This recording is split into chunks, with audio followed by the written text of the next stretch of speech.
ишеничибиz көп. Мына ошол жерде тургандай экен да.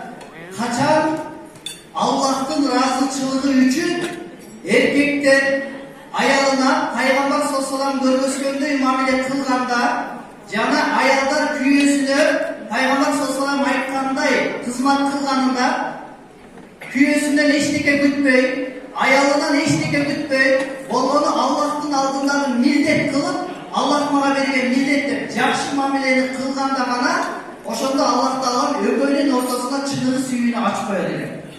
Ана эми көпчүлүк адамдар ушу биягана кафеге кирбей, фуршеттен эле кетип калган сыяктуу жашоосу өтүп кетет экен. Анан кайсыл адамдын дейт иши жүрбөй аткан болсо, демек аялынын колдоосу керек дейт. Муну бизге эки пайгамбарды Аллах Таала мисал кылып берген экен. Биринчи бул Нух алейхиссалам. Нух алейхиссалам динге чакырды, Аллага чакырды, аялын колдободу, өмүрү өткөнчө каршы турду. Ал пайгамбар канча миң жыл дават кылды, элге айтты, артына 100 жетпеген гана адам ээрчиген экен.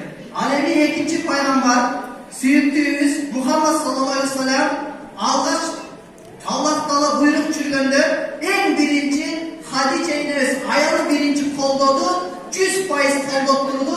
Пайгамбар саллаллаху алейхи вассалам 23 жылдын ичинде 120 миңден ашык адам артынан ээрчиди.